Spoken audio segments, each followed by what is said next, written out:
In today's video, I just want to really quickly show you guys my chest rig setup and what I have that can last me for pretty much any amount of time in airsoft. This I would feel comfortable bringing to a 12-hour game and really just being self-sufficient the entire day. So this whole system is really based off of the Spiritus Systems Mark III chest rig in the center here, as well as the Spiritus Systems Thing 2. You can see it a little bit behind the dump pouch, but this allows you to take their micro rig and really expand it beyond its original capacity. So the pieces that I have on here which make up this whole system start out with the Spiritus Systems Mark III chest rig. Now the reason why I use the Mark III over the newer Mark IV or the Mark V are honestly it does what I need better than the Mark V, and I just don't have a reason to upgrade to the Mark IV, which is more similar in design to this because Spiritus System products are made fantastically, and this is still holding up after all this time.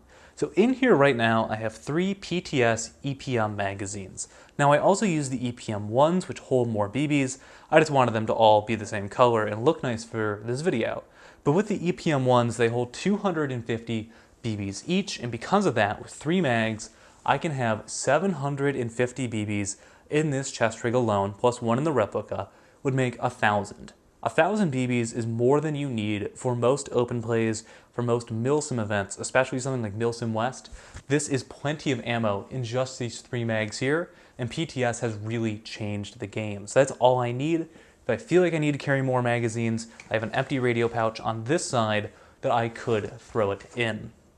Now on the right hand side, I have a TYR 5x5 general purpose pouch, and this is for anything that I will need at a moment's notice. So mainly this will be my fog stop defog cream, this will be extra batteries, this will be snacks and food, maybe some other batteries for stuff like flashlights, night vision, things like that. But this is just the pouch that, like, if I need something quickly, you know, my Write in the Rain notebook, whatever it may be, it'll be in here.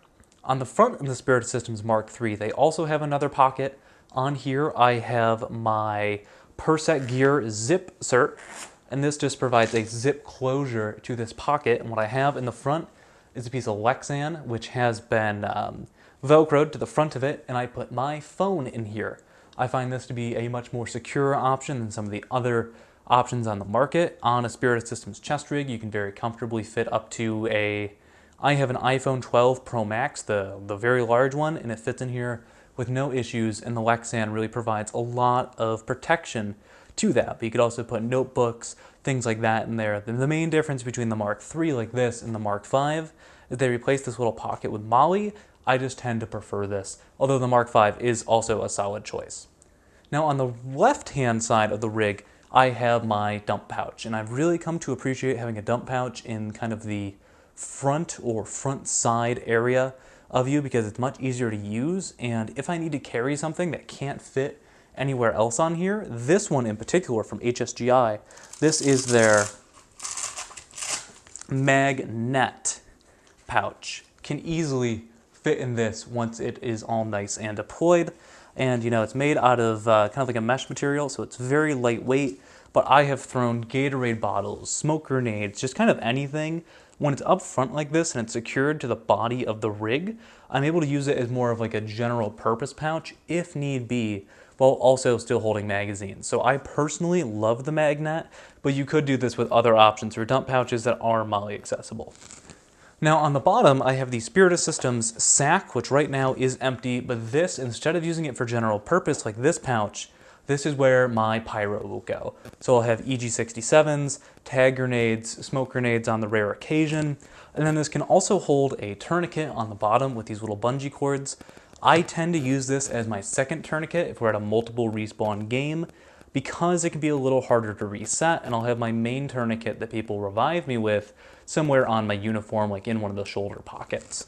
The other thing that I want to talk about with the Thing 2 is that it also adds the capability to hold a radio without taking up a mag cell. So I have a Baofeng UV5R with the extended battery right here, and then that connects to a Code Red headset's Signal 21 push-to-talk, which is on the straps of the backpack on the back side of this. So why don't we flip it around and kind of take a look at the backpack, because it is a little bit of a custom job. So on the back here, this is an N-Gage Tactical Mercury Bravo.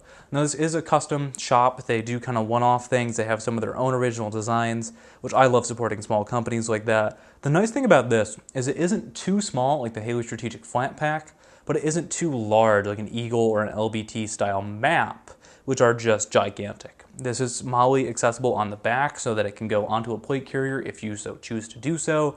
It'll fit on things like a JPC or a Slickster without having it hitting the bottom of the bag and then subsequently hitting your back. And what I like about this is it's just big enough that I put a 1 liter bladder of water in here. It has an opening out the top. And then I can also fit either things like an Odin Innovation Speed Loader, more water bottles, BB bottles, wet weather gear, more food. It really just comes down to whatever game I'm at and whatever the specific rules call for. If I can have a speed loader like that on the field, it'll be the Odin. If I can't, I may put more food, more water, or again, having a poncho in case it rains. And the best part about this is it just hooks right into the thing too with standard 1-inch ITW clips. And you can actually adjust the ride height, which is nice with these 2 columns. So if you're a smaller person or if you're a larger one, you can actually extend it to have these columns line up where they should on your back. The N-Gage also has, I had them add a little pocket back here, so if I wanted something else to hang down, like the sack, that is possible. But with all of this together, this is a nice, lightweight, and handy way to carry the equipment that I would need for a full day's airsoft. And to make sure that everything is more comfortable, I do have these HSGI shoulder pads on here because the ones from N-Gage are just webbing, so they're not the best with holding weight. But adding those on there, it makes this incredibly comfortable. And this is a setup that, again, I feel comfortable going out in the field for 12 hours with. Now, most larger games will have somewhere for you to refill water or just have water bottles as part of their medic system, which is why I only have 1 liter in here. But there are countless other spots or, slight pouch changes that I can make on the front to adjust it if that wasn't the case. But overall, I think that this is a great little system. And I hope that by showing you guys this, it's given you a little bit of insight into the kit that I wear and hopefully given you some ideas for kit of your own. But thank you all so much for watching.